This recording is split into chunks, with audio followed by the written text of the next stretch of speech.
Muy buenas tardes, Begoña. Muy buenas tardes. Gracias por este momentito que has sacado para tus seguidores, tus lectores de Libros y Cámara, que cada vez son más. Yo hoy vengo con una nueva novela. Bueno, yo escribí esta novela. Aquí se ha pasado. Se la acabo de decir, está pasado. Aquí me he estado apuntado. Pero es que no, es un novelón. Es que es secretos, intriga, suspense, ambición, confianza, coraje, es que es todo, lo tiene todo. Entonces vamos a ir hablando poco a poco, pero de momento os digo, La venganza de los templarios, por favor, no os olvidéis, de la editorial Sargantana. Ahí es nada. O sea, después de un testigo llamado Cervantes, como no nos dejaste satisfecha, vamos a darle más, más juego, ¿no?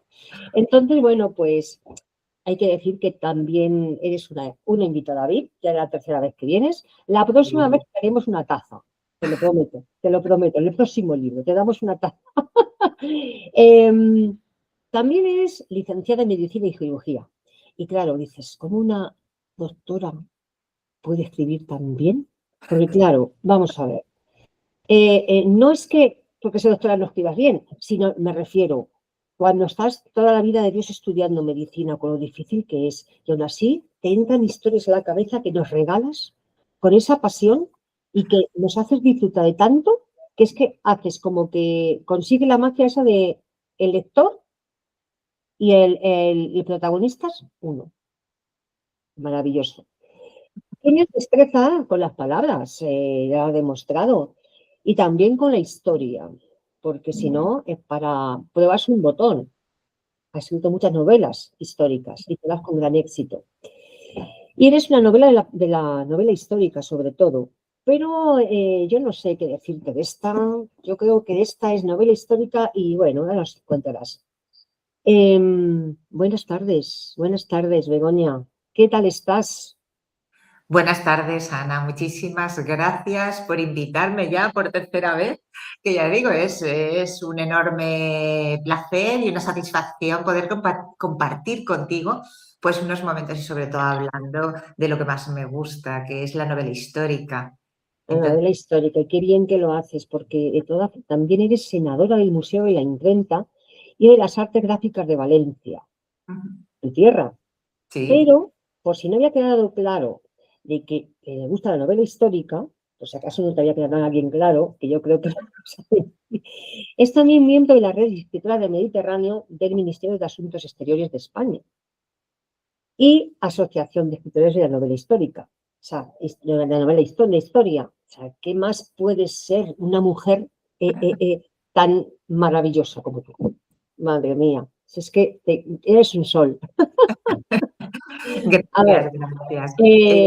dinos en breve la sinopsis. La Una breve. sinopsis de La venganza de los templarios, sobre todo, lo que trata es el ocaso templario, es decir, los 7 últimos años de existencia de la Orden del Temple, cuando el rey de Francia decide acabar con una serie, o sea, con los caballeros que eran admirados por toda Europa y que por determinadas circunstancias, incluida su Menudo era. necesidad económica, pues decide acabar con ellos como había acabado primero con los judíos. Sí. Entonces, ese es el inicio de la novela. El primer capítulo nos narra la muerte de Jacques de Molay en la hoguera frente a Notre Dame en París, que es el último gran Una maestro. profecía, ¿no? Hizo una profecía y se cumplió. Lo que pasa es que luego al final de la novela cuento exactamente qué es lo que tiene de verdad y no esa profecía, ¿no? Que se cumplió. Lo cierto es que se cumplió fuera o no profecía. Se Y, cumplió, se cumplió. y luego, sobre todo, lo que quería realmente destacar en esta novela, porque hemos de tener en cuenta que la novela histórica habitualmente la lee gente más mayor. Es decir, los jóvenes prefieren la fantasía, por ejemplo. Y había pensado, y efectivamente lo llevé a término, Sobre que todo. dos protagonistas, concretamente dos hermanos, que son muy jóvenes, porque tienen de 13 a 20 años a lo largo de esos 7 años Sí. que narro en la Chica, historia, chico. chico a chico, con lo cual todo lo que está ocurriendo de persecuciones, de asesinatos, bueno, muertes en extrañas circunstancias, por decirlo Vamos de a alguna dejarlo en manera. eso, vamos a dejarlo ahí. Bueno, ahora iremos hablando. Sí, Pues lo cierto que quería que fueran los protagonistas principales, por decirlo de alguna manera, estos chicos jóvenes, Lidón y Miguel. De manera que, junto con los mitos y leyendas que rodean a los templarios, fueran los que llevaran el peso de la historia para poder atraer a otros jóvenes. y es que lo consigues, porque mira, esta novela tiene misterio, tiene ambición, aventura, historia y también ley medieval, que es que de la marinera. Pero aparte de eso, es que para que los lectores sepan que no van a leer cualquier cosa, que esta novela es una maravilla, que van a dejar, como efectivamente, como dices, para la gente joven que quiera conocer más de historia de una manera mm, así más aventurera, de una manera no tan formal, aquí, la venganza de los templarios, porque es que el título le viene, vamos, en el año 1307, el rey Felipe IV de Francia, pues conspira para destruir pues, la poderosa orden del Temple, ¿no? Porque, claro, después de apropiarse de las riquezas de los judíos, como no estaba conforme y aún querían ambicionar más, dije, "Ah, pues vamos a ver qué se me ocurre". Pero es un poquito lerdo. A quien se le ocurría era al que tenía al lado, que era un poquito espabilado. Pero bueno, lo que vamos aquí es que esta novela pues invita al lector a recorrer escenarios reales, mientras que sumerge en una trama de secretos, lealtades, porque es muy importante también la lealtad, y traiciones en la Europa del siglo XIV. Así que vamos a ello. Nada mejor que tú, como bien hemos dicho, para decirnos una breve sinopsis de lo que vamos a encontrar aquí los lectores. Bueno, lo que se van a encontrar los lectores. Yo, que se prepare. Pero, Begoña, al igual que sucedió con tu magnífica novela Un testigo llamado Cervantes, en La venganza de los templarios también hay mucho rigor y fidelidad a la historia que cuentas. Sí, lo cierto es que los 7 últimos años de existencia de la Orden del Temple, que es fundamentalmente el tema histórico que trata en profundidad, está absolutamente todo basado en hechos reales. Todo lo que se cuenta es real. Todas las acusaciones falsas que el rey de Francia intentó y llevó a término acusando a la Orden del Temple y a toda la orden Sí, pues, de todo tipo de barbaridades que, por supuesto, pudo hacerles confesar con la tortura. Entonces, porque es evidente, yo las creo que torturas, ¿eh? tampoco somos muy resistentes, entonces cuando empieza a doler mucho, pues lo cierto es que al final acabamos confesando lo que quieran que confesemos. Y el rey de Francia no tenía ningún problema. El que se moría mientras lo interrogaban, pues no pasaba nada. Otro, como había muchos, pues no Además, tenían he dado la problema. orden que el rey quiere que sufran. Sí, sí, sí, sí, El sí, rey sí, quiere que sufran. O sea, sí, hasta ese punto. O sea, sí. Terrible, pues eso. terrible, terrible. ¿Perdona? Exactamente. Aquí, sin desvelar datos importantes, como hemos dicho antes, Ujú. dinos un poquito más de lo que se va a encontrar el lector en esta novela. Entre lo que tú has dicho y lo que yo he dicho, vamos a ponerle un poquito los dientes largos a los lectores que no saben lo que se van a perder si no lo leen. Un Ujú. poquillo más.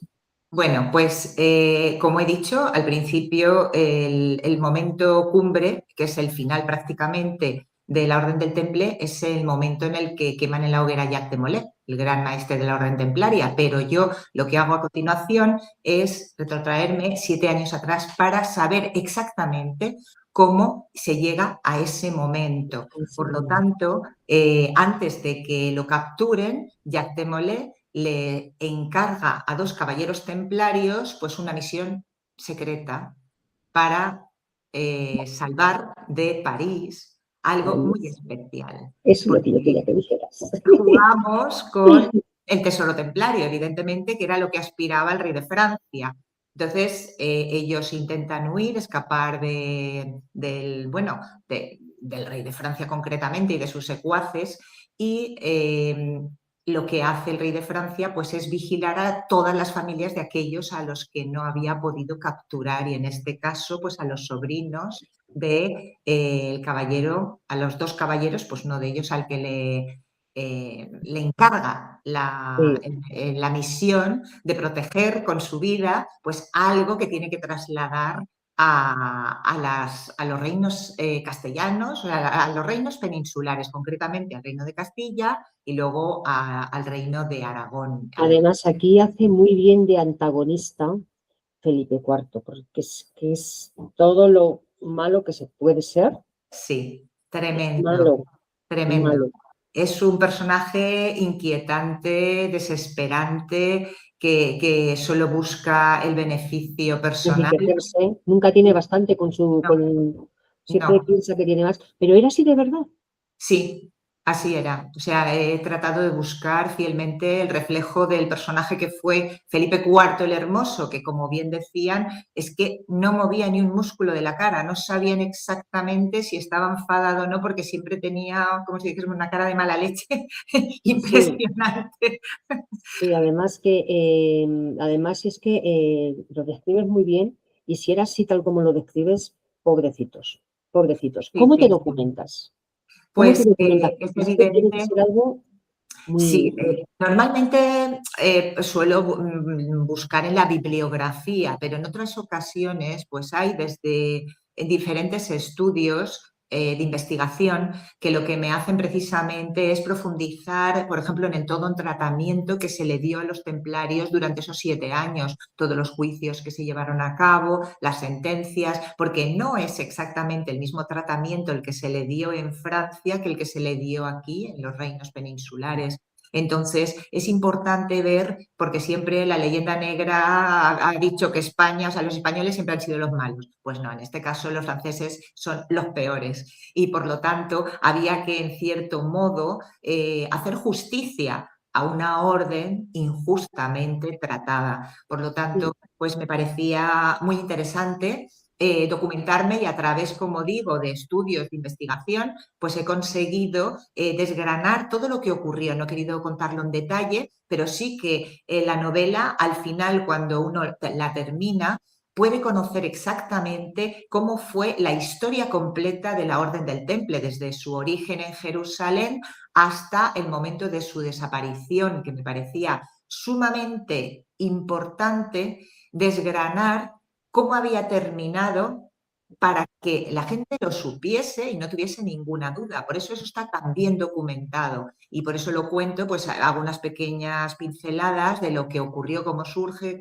qué funciones tenían, por qué eran tan admirados, para ver por qué desaparecen, porque eso es lo que más llama la atención, la forma abrupta de desaparecer de la faz de la tierra, como aquel que dice, cuando el Papa, que era la única autoridad que tenía dominio sobre los caballeros templarios, ningún rey podía mandar absolutamente nada sobre ellos. Pero también los traicionó. Claro, claro. Por eso hay que ver qué motivos hay por un lado y por otro, porque sin la actuación del Papa, evidentemente no hubiera podido el rey de Francia hacer lo que hizo. Hacer muchas cosas las que hizo. Exactamente. A ver, sabes que yo también soy escritora. Bueno, Sí, unas por supuesto, esas son unas una novelas juntaleta, se puede decir.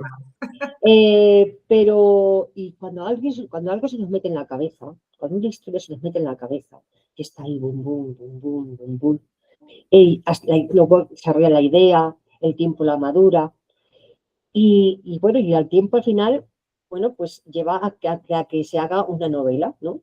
Con meses, a veces con un año, 2 años. ¿Qué probabilidad hay de que la trama que se te mete en la cabeza, la idea que se te mete en la cabeza, por ejemplo, esta de los templarios, se convierta en una novela? Es decir, tienes una idea, la desarrollas, pero hasta que tú la llevas a cabo y te convences que es la historia que quieres contar, porque tu cabeza no deja de avisarte de qué es lo que quieres contar, ¿cuánto tiempo más o menos? Bueno, todo depende de qué tipo de novela. En este caso, concretamente, Los Templarios, o sea, La venganza de los Templarios, lleva mucho tiempo por ahí dando vueltas, porque yo recuerdo, por ejemplo, en tiempo de pandemia, que vi un reportaje en la televisión, en el canal Historia, que hablaba sobre los templarios, sobre los puntos mágicos que existían a lo largo del paralelo 42 en todo el mundo. No, me llamó muchísimo la atención. Entonces, eso se quedó ahí olvidado. Pero bueno, olvidado no, se quedó como en reserva porque me llamó la atención, pero no pensaba yo que iba a escribir una novela sobre templarios. Ahí está. Entonces, cuando surgió el tema de, concretamente, porque esta novela, La venganza de los templarios, ha sido distinguida con el galardón Letras del Mediterráneo. Ahí es nada, ¿eh? Entonces, lo bonito pues era escribir algo que estuviese relacionado con la provincia de Castellón, porque el premio lo otorga la Diputación de Castellón. Ah, sí, lo Y dijiste en la entonces castellana. fue cuando pensé que sería maravilloso hablar sobre las tierras del maestrazgo, que maestrazgo viene precisamente de maestre, es decir, la Sí. máxima autoridad de los templarios, ¿no? Mm. Y precisamente la zona de Castellón, del Maestrazgo, incluida Cuya, por ejemplo, pues es un lugar muy bonito bueno, que se vive todavía el ambiente templario, incluso con representaciones históricas, bueno, y con unos paisajes extraordinarios. Vale. Se Y puede, tengo una curiosidad. a ver, A ver, cuando estaba buscando información para documentarte para esta novela, ¿qué fue lo que más te sorprendió? ¿Qué fue lo que te dijo? ¡Guau! Yo esto no lo sabía. pues lo cierto es que, bueno, la historia, evidentemente, lo de cómo terminaron los templarios, eso sí lo conocía más o menos, pero la parte relacionada con los mitos y leyendas templarias que se trasladan a la tierra que te comento, tanto en Maestrazgo castellonense como en Castilla, concretamente la ermita de San Bartolomé en el Cañón de Río Lobos, en Soria, pues eran lugares mágicos para los templarios. Y a partir de ahí, pues yo he visitado precisamente esa ermita de San Bartolomé, pues a lo mejor en 12 ocasiones, porque yo he viajado mucho por Soria. Y hasta hace 2 veranos, ¿no? Cuando ya me estaba escribiendo la novela, no la vi con otros ojos.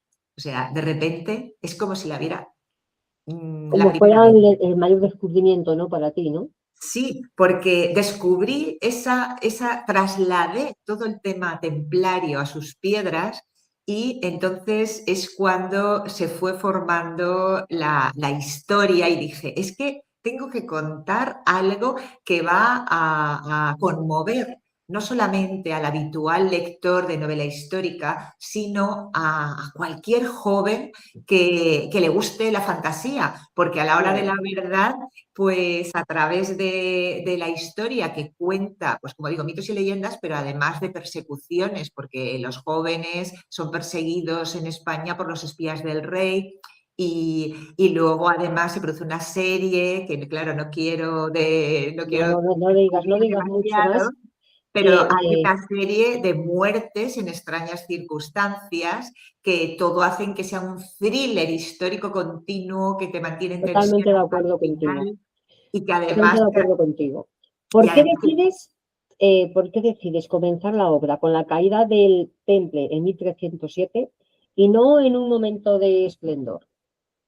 precisamente por eso, porque lo que yo quería era contar exactamente cómo había sido el final tan desagradable, tan horrible para la Orden del Temple que acabó Nada, de la noche a la desapareciendo. mañana, fue rápido, o sea, que Sí, sí, sí, de la sí, noche a la mañana fue. totalmente. Entonces, para mí eso era impactante. Por eso el primer capítulo es esa imagen, ¿no? Y luego retrocedo, como digo, 7 años para contar todo lo que fue sucediendo. Era, como digo, trascendental, pero sin embargo, también tenía que contar cómo habían iniciado su andadura en Jerusalén, porque los templarios realmente lo que Sí, hicieron fue proteger a los peregrinos que iban a Tierra Santa claro, sí, se de, hace de todos misión. de todos los ataques que recibían, ¿no? En aquel del infiel para Sí, nosotros, ¿no? Porque nosotros somos los infieles para ellos. Pero sí, bueno, claro. Con una rendición. Y entonces necesitaba contar toda la historia de forma muy esquemática, ¿no? Pero contar todo lo que había ocurrido de principio a fin para que la visión del lector fuera completa. Es decir, no solo una porción, porque si cuentas una cruzada, pues ves una parte muy pequeña de lo que eran los templarios, pero es que aquí te puedes dar cuenta de todo lo que hicieron, porque las riquezas que acumularon no fueron por casualidad. Ellos mismos establecieron casi un sistema bancario inexistente. Estamos hablando que empezaron en el siglo XII y que eran capaces de que esos peregrinos que iban a Tierra Santa, en los lugares que ellos construían sus castillos, lo que llamaban encomiendas, que eran incluso territorios, medio pueblos, incluso habían algunos en las capitales como en París, concretamente la Torre del Temple, que es donde estaba la encomienda más importante de la Orden del Temple, pues todo eso lo que hacía era que cualquier peregrino que fuera a Jerusalén, lo que hacía era dejar su dinero, por ejemplo, en Francia, en una encomienda, y allí le hacían una especie de papelito con unos signos que significaba la cantidad que había dejado, que eran sus riquezas, y la cantidad que se llevaba. De manera que conforme iba desplazándose iba viajando hacia Jerusalén, si necesitaba más dinero, podía entrar en otra de las posesiones templarias, entregar el papelito, le daban dinero y le hacían otra marquita. Nadie entendía absolutamente las marcas, lo que significaban, y nunca le podían robar salvo lo que llevaba encima, con lo cual el papel nunca se lo robaban porque no valía nada. Claro, claro, y tampoco lo entendería quién, tampoco lo entendían. ¿Qué crees que al día de hoy, en el día de hoy, nos fascina tanto la vida de los templarios, porque es un misterio, porque es algo que es como, bueno, los templarios, Dios mío, ¿no? Es como sentir que la historia revive y cuando la cuentas aquí, es que realmente se parece mucho a la historia de ahora. Ahora te voy a decir por qué, ahora te voy a decir por qué. Porque yo lo he encontrado parecido. A ver si tú también lo encuentras parecido. Pero, ¿qué crees que hay tanto que nos fascina en los templarios? Pues en primer lugar, porque primero, es la primera vez que se constituyen monjes soldado.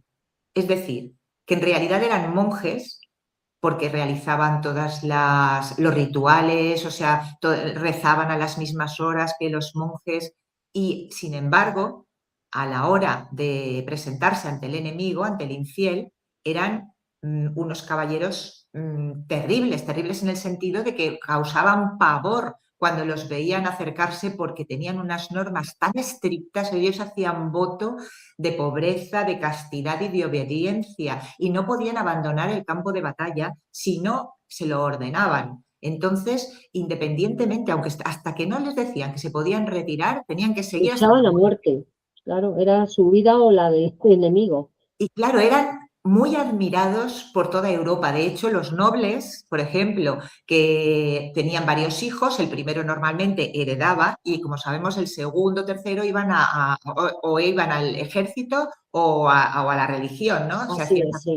En este caso es que eran monjes soldados, cumplían los dos requisitos y como lo que tenían que establecer es la orden, o sea, la pobreza, tenían que entregar absolutamente todas sus riquezas antes de incorporarse a la orden, porque habían hecho el voto de pobreza. Con lo cual la orden, no ellos, sino la orden incrementaba esa riqueza de forma increíble, tanto por las aportaciones de los caballeros que se incorporaban como por lo que conseguían conquistar, que se quedaban una quinta parte para la orden, para ellos no, o sea, ellos no tenían absolutamente nada y todos vestían exactamente igual, o sea, no podía haber ninguna diferencia en cuanto ni siquiera con la espada, no podía, por eso en la novela hago una referencia a la espada porque prácticamente casi todas eran iguales, no podía ir uno con unos lujos que no se podía permitir Claro. porque estaba totalmente prohibido y además eran muy rígidos, porque en el tema de las mujeres estaban totalmente prohibidos, pero ni siquiera ni besar, ni abrazar, ni aunque fuese madre, hermana, nada en absoluto, casi ni mirarlas a los ojos, con lo cual, pues eran unos caballeros totalmente respetados, queridos y claro, lo que pasa es que llegó un problema. El problema se produjo mientras iban ganando, estaban protegiendo a los peregrinos que iban a Tierra Santa, todo va fenomenal, pero llega un momento en el que van expulsando poco a poco a los caballeros templarios de Tierra Santa.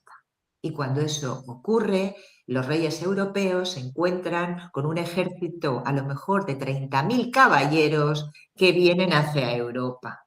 Y eso no les viene nada bien, porque piensan que en algún momento pueden enfrentarse a ellos y robarles el reino. Entonces, como ellos no pueden dominarlos, pues la única persona que podía hacerlo era el Papa, y de ahí que el rey de Francia se encarga de ellos. Y no digo cómo, porque lo cuento en No, la no novela lo y para eso hay cuentes. que leer La Eh, venganza de los templarios. Antes te he dicho que se parece mucho a la historia actual, te voy a decir por qué. Porque el poder y y la ambición son dos monstruos que van siempre de la mano.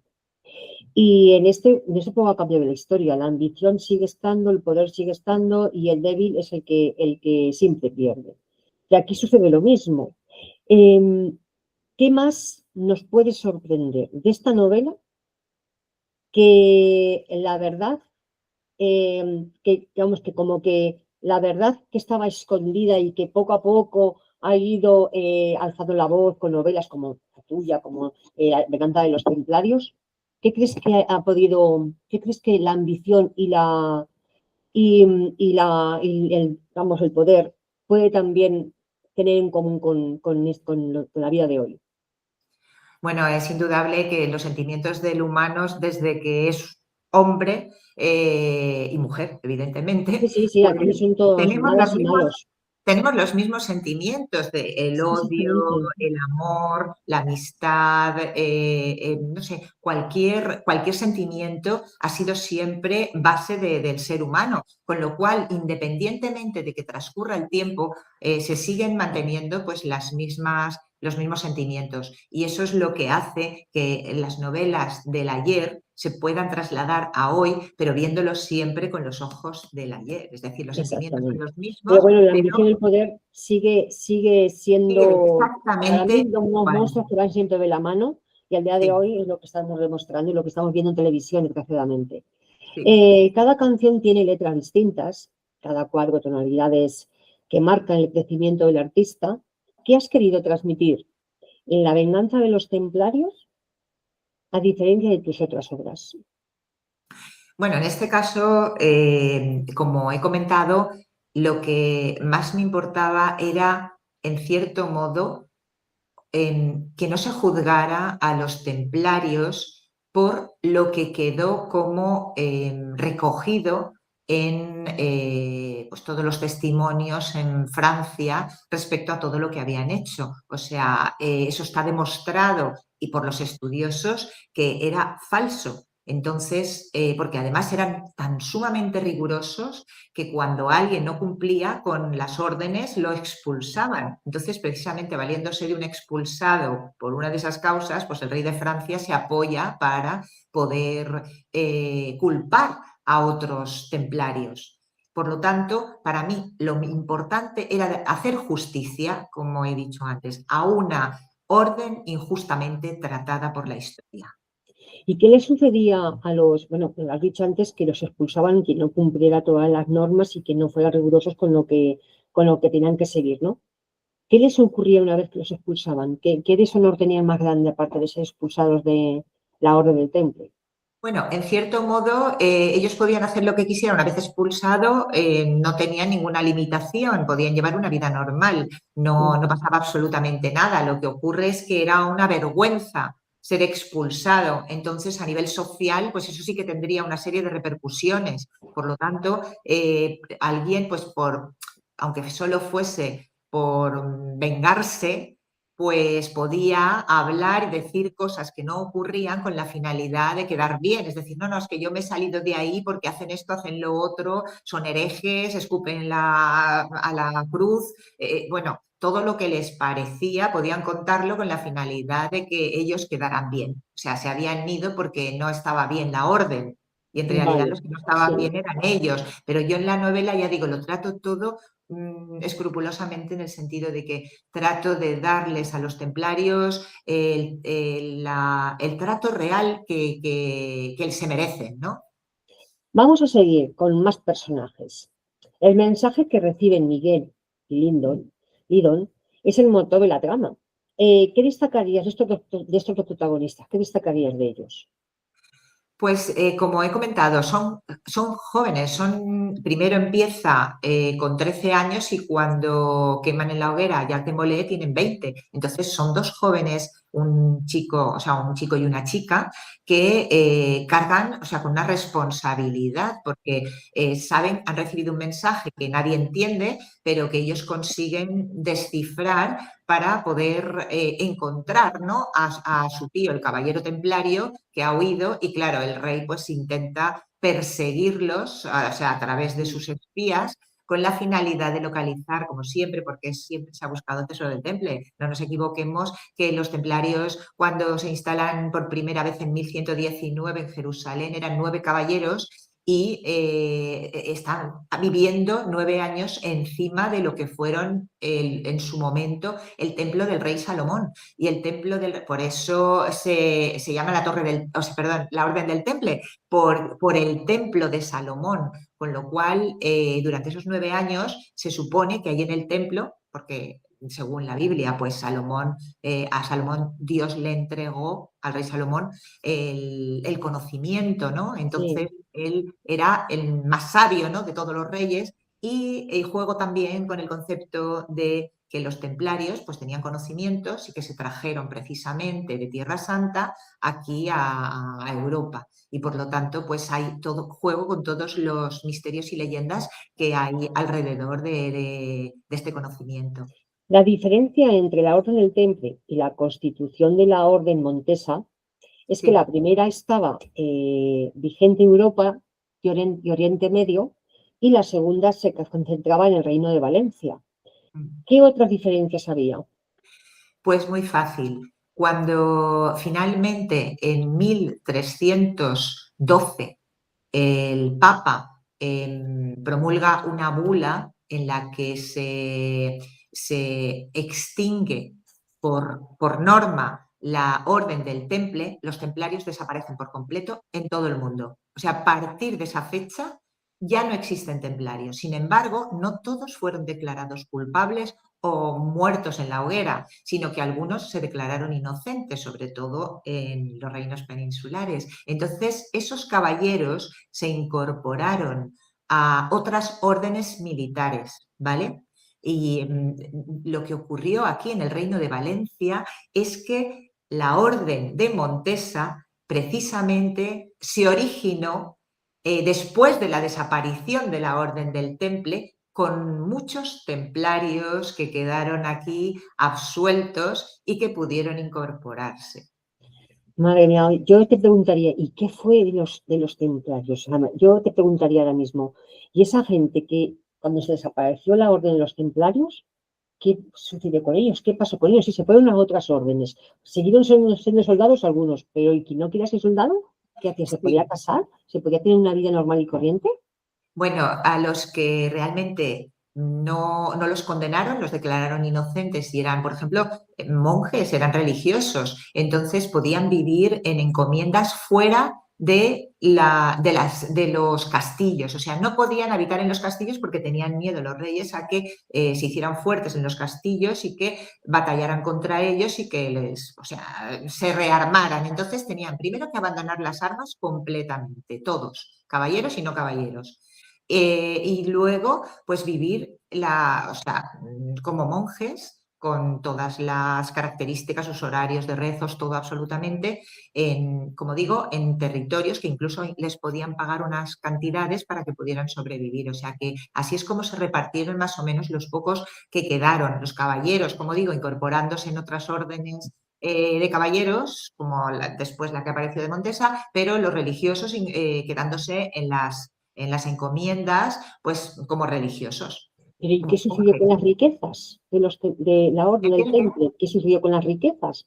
¿Qué sucedió con todo eso que iban acumulando?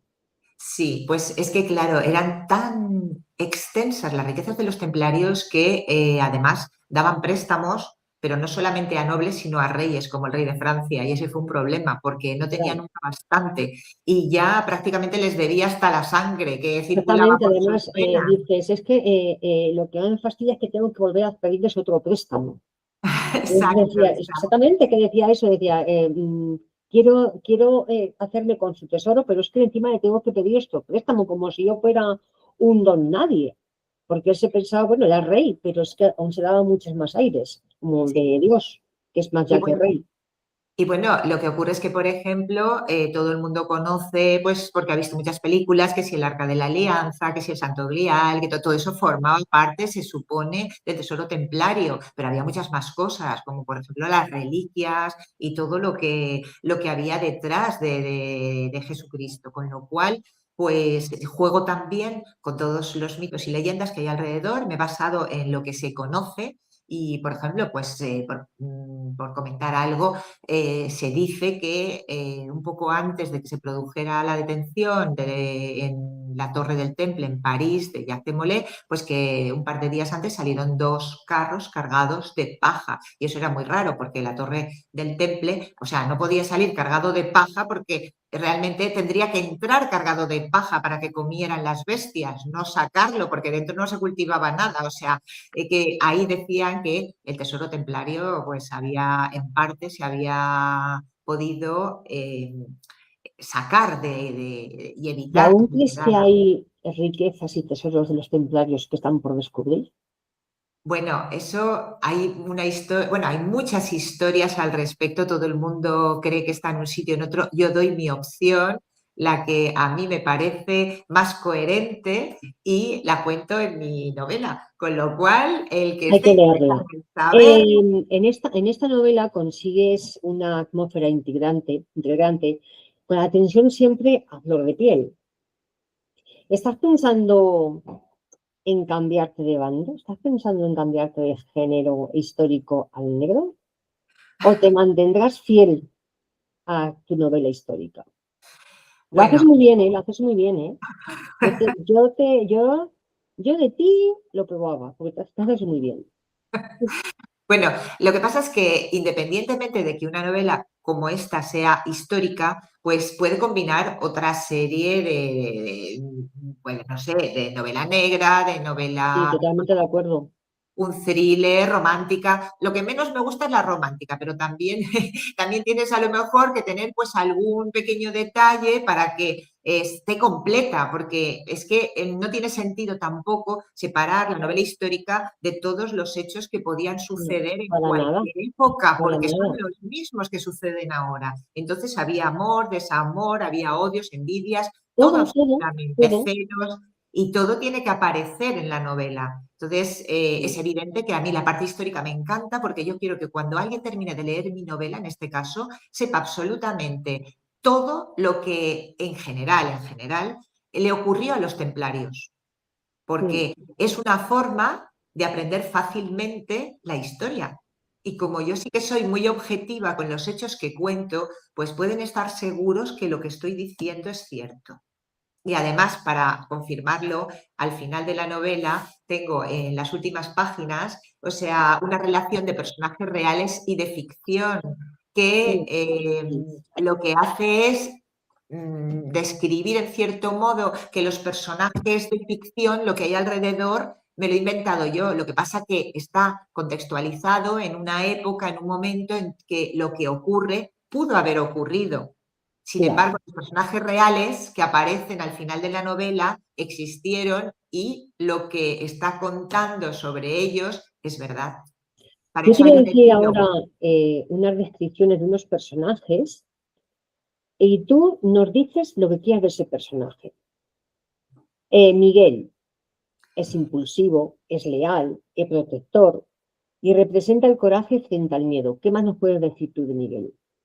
Bueno, Miguel es un personaje que poco a poco va creciendo porque se siente en cierto modo inferior a su hermana, que es más inteligente, Y entonces trata, a lo largo de la novela, es un personaje que trata de superarse a sí mismo y de ser coherente con lo que quiere. Entonces también lo tiene más fácil porque, bueno, fácil en principio, porque como es hombre, no tiene Ya, las limitaciones que tenía Lidón en el siglo XIV, a principios del siglo XIV, y eso pues le da una cierta ventaja. Por eso he querido equilibrar ambos personajes, los dos hermanos, y le doy un importante impulso a Lidón para que pueda compensar esa deficiencia, pero viéndolo siempre con los ojos del siglo XIV, no y con los del además, siglo XXI. Lidón admiraba a su hermano, porque Sí. lo admiraba, porque eran edades más o menos, se llevaban poca diferencia de edad, Bueno, pero eran gemelos, o sea, ella eran... era muy observadora, y casi siempre llevaba el pelo recogido por eso de que, bueno, que no quieren que sepan que soy una princesita, como decía. Pero ella admiraba mucho a su hermano. ¿Qué puedes contar de este personaje, Lidón? Sí, pues Lidón, como te comentaba, es una joven, que son idénticos, o sea, de la misma edad, nacen en el mismo parto, con lo cual lo que los hace es idénticos en toda la formación que reciben, porque se encargan de educarlos de la misma manera. Lo que ocurre que es evidente que el hermano le encanta, o sea, va a ser un caballero templario, es lo que aspira, mientras que ella no lo puede ser jamás porque estaba prohibido, pero ella, vamos, se defendía tan a gusto jugando con las A mí me ha espadas, gustado con mucho su Lidón, hermano, sí. Además, cuando eran estaban pequeños. cuando quemaron ay, ¿cómo se llama? Ya te Ay, molé. sí, dijo, pero, o sea, antes de quemarle, decían, pero ¿qué más le puede pasar a una persona que lo condenen a cárcel? ¿Qué más le puede pasar? Entonces dijo su hermano, pues que te quemen vivo. Y efectivamente estaban ahí mirando, observando, y es que describes así todo también como iba hablando el personaje, iba maldiciendo, iba diciendo, y bueno, no quiero hablar más de la cuenta. Vamos con otro personaje, al que yo odio. Lo odio con todas mis fuerzas, porque es un ser egoísta, ambicioso, nunca tiene bastante. Es, o sea, no tuvo bastante con expulsar a todos los judíos, no. Él quería más y más para sus arcas, para sus riquezas. ¿De quién hablamos? Hombre, de Felipe IV el Hermoso, De Felipe el rey IV. de Francia.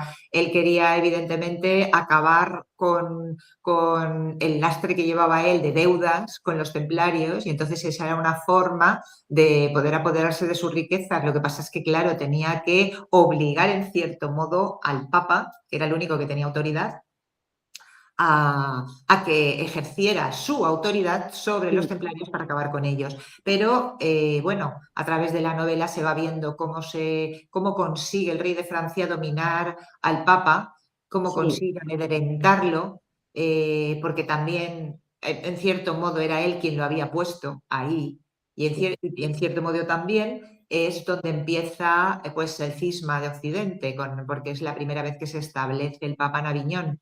Entonces, aunque eso no lo cuente, luego viene a posteriori, es el primer papa que estuvo en Aviñón, Em, que salió de Roma, porque así era una forma de tenerlo más cerca y dominado absolutamente hasta a nivel territorial. claro. Jacques de Molay, sus huesos ya tenían varios años, ya tenían muchos años, acumulaban tantos anillos como un viejo árbol, pero, y sabía que tenía su destino escrito. ¿Qué nos puedes decir de este personaje? Bueno, Jacques de Molay es una persona entrañable, porque aparte, aunque era analfabeto, no sabía leer ni escribir, que eso es raro, porque normalmente en general, la mayoría eran nobles, que claro, tenían que aportar riquezas para poderse incorporar a la orden del Temple. Y sin embargo, fijaros cómo hasta una persona analfabeta puede conseguir llegar a ser el gran maestre de la orden del Temple. Entonces, era una persona entrañable que aceptó su destino y se rebeló porque podía haber salvado la vida simplemente dando la razón, pero no quiero contar para que la gente lo lea, pero sobre todo es, como digo, para mí es una persona entrañable, valiente y que vale la pena recobrar ese personaje de la historia y ofrecérselo al lector para que pueda darse cuenta del peso que tuvo en siendo, por desgracia, el último gran maestre Y de la luego hora. tenemos aquí también a ver, corrígeme si me equivoco porque yo no sé pronunciar francés, ¿vale? Guillaume de Nogaret Sí, era el consejero fiel del rey, sí. que cuando murió nadie lloró su muerte, era cruel y era vil. ¿Qué nos puedes contar más de este personaje? Bueno, pues que entre Nogaret y Felipe IV, la verdad es que peores personas yo creo que difícilmente puedes encontrar. Lo que ocurre es que ellos no lo veían desde ese punto de vista. Para ellos lo importante era conservar el reino, mantenerlo y además pues evitar tener deudas. Y entre uno y otro pues iban compartiendo pues ese mensaje de forma que pudieran conseguir sus objetivos y era, pues, eliminar, como digo, todas las deudas que pendían sobre la corona de Francia. Claro, y es que Nogaret era muy listo, era muy astuto, o sea, no le decía al rey, mira, podemos destruir a los templarios, podemos quitar las riquezas a los judíos, sino era como que lo dejaba caer y el otro pues le hacía caso. Y así, bueno, son dos seres de verdad. Despreciables Qué ambos. odiosos, qué odiosos. Vamos con el hermano Bartolomé. Él decía, esa es la magia de los números. Odiaba la ignorancia y alababa el conocimiento. Y demostró que sobre la superficie de la península se escondía el símbolo de la cruz. ¿Qué puedes decirnos del hermano Bartolomé? Bueno, Bartolomé es es una especie de ermitaño que vive precisamente en el Cañón de Riolobos, donde está la ermita de San Bartolomé, que hay una gruta, y ahí es donde estaba viviendo. Es una especie, como digo, de ermitaño, pero además muy sabio y que es como, ahí es donde empieza, en cierto modo, el realismo mágico que rodea también esta novela porque ocurren cosas que no son normales, pero que se ven como normales, porque no hemos de, bueno, hemos de reconocer que los milagros han existido siempre. Entonces, Sí, pues ¿no? también pudo ocurrir lo que yo cuento en en esta novela, porque o sea, Bartolomé era como digo, un sabio del conocimiento y que a través de las piedras, como decía, ese conocimiento que trajeron los templarios de Tierra Santa, pues se puede plasmar pues a través de las piedras, no de las iglesias. No es una novedad porque todos podemos leer en las fachadas de las iglesias románicas imágenes de santos, de la vida de Cristo y tal. Pues en este caso son unos datos muy concretos que aparecen en los canecillos que hay en la puerta, o sea, alrededor de la ermita de San Bartolomé, y que yo sé que cuando alguien lea esta novela va a ir a visitar precisamente ese lugar porque es un lugar totalmente mágico. Y no quiero contar la característica específica de por qué está en el centro peninsular, en el corazón del temple, por llamarlo de alguna manera, porque Deja algo quiero que para lo los lectores. descubra el lector. Otro de los personajes que a mí me gusta de aquí es algo cómico, algo tierno. Se hacían pasar por religiosos franciscanos, improvisaban historias para salir airosos, ¿no? De peligrosas situaciones y viajaban en compañía de Leonard, un mercader tuerto. Estamos hablando de Goliat y Pierre. ¿Qué nos puedes decir de estos? Porque es que son tipizapi. Sí, sí, sí, sí. Es que Monteagudo, el caballero Monteagudo, pues se supone que es el tío de los dos hermanos y es muy noble. Y bueno, la verdad es que prácticamente todo gira alrededor de él. Y el contrapunto, por decirlo de alguna manera, es Goliat. Es mucho más vasto, o sea, más Sí, natural, más en cierto modo, como más humano, ¿no? Porque lo ve todo, ayuda. Además, como bien se sabe, los templarios iban en parejas, o sea, si iban como Sí, las parejas de la Guardia Civil, pues exactamente igual.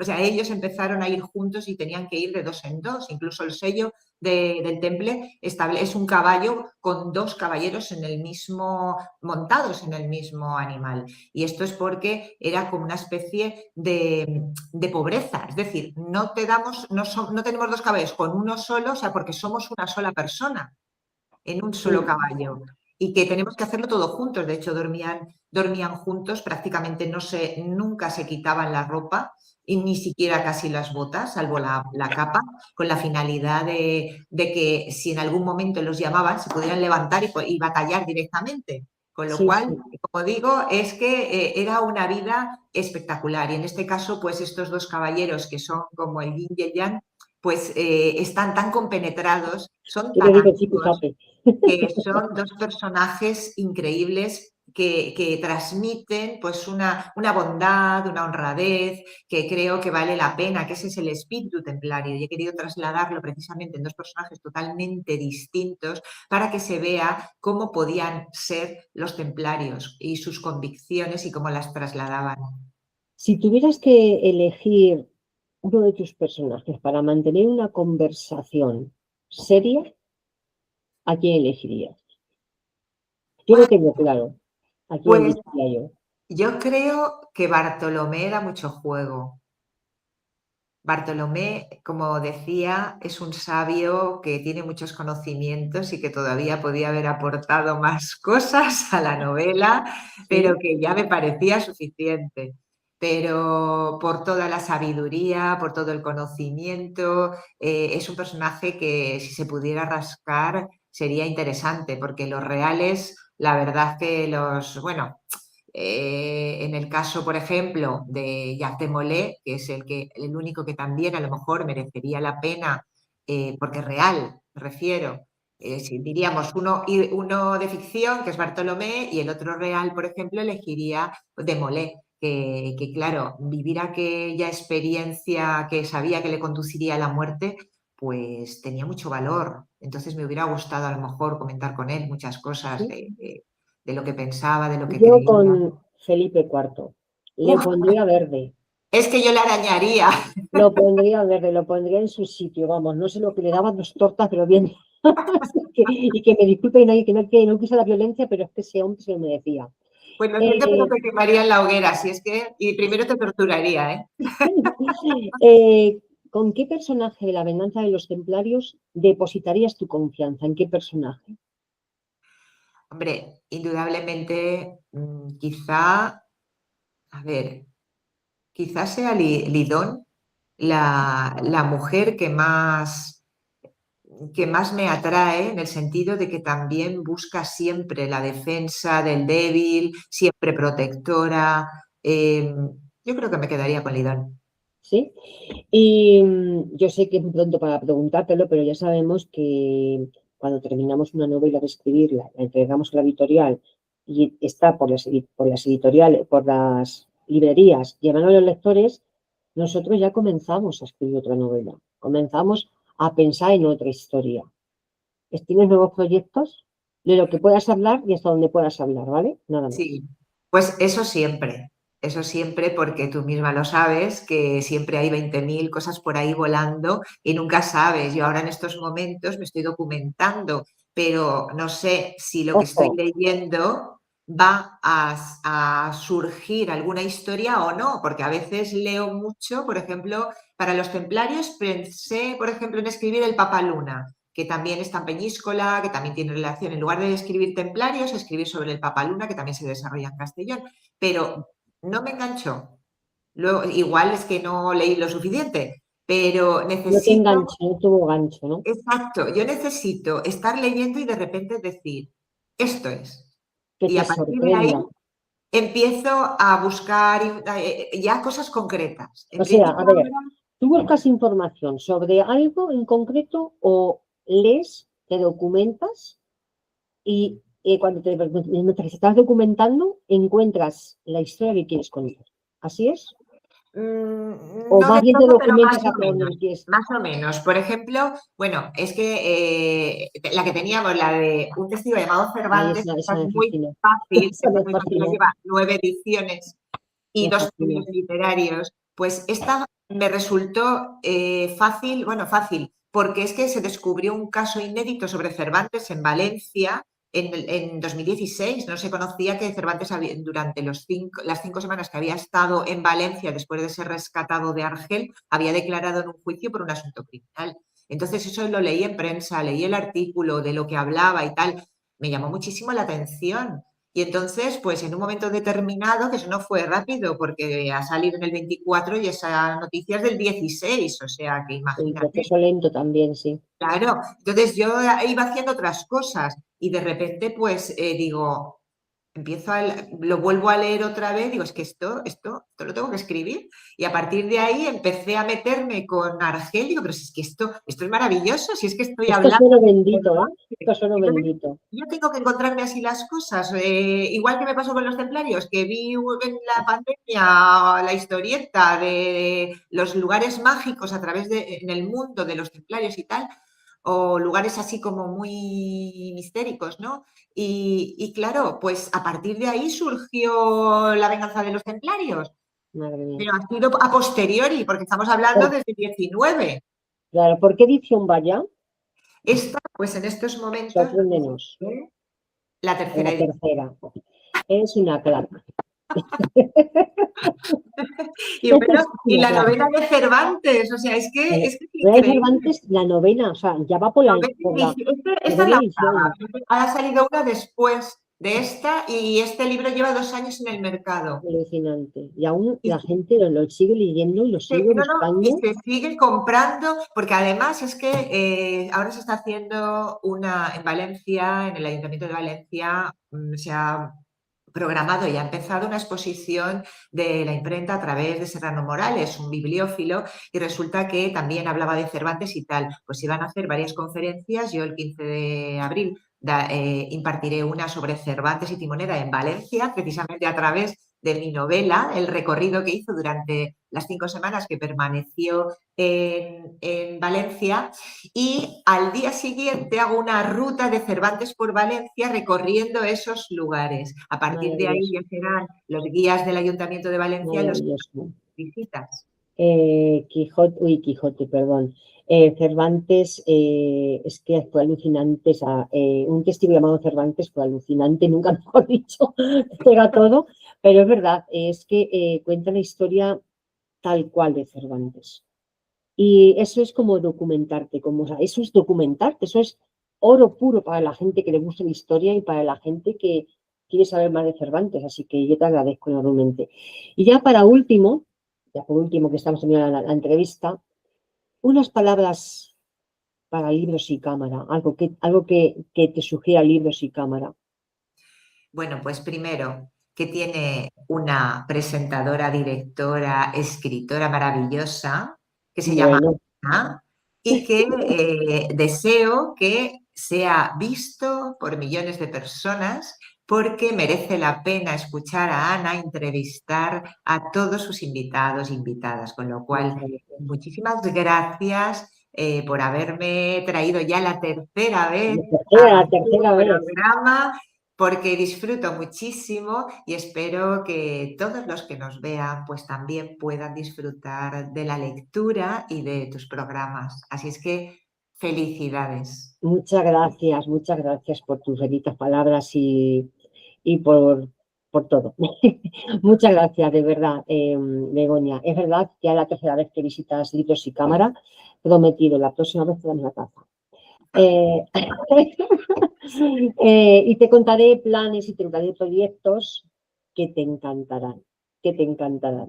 Ya lo Perfecto. verás, que te Muy encantarán. bien, muy De bien. momento ahí se queda. Muchas gracias, Begoña, por esta entrevista, por esta tarde y por esa querida charla, porque al fin y al cabo parecemos dos amigas que estamos tomando un café, que estamos hablando de los personajes que son como nuestros hijos, porque los creamos nosotras. Y entonces los vemos crecer, los vemos ir poco a poco cogiendo altura y poco a poco llegando a la casa los invitados que son nuestros lectores.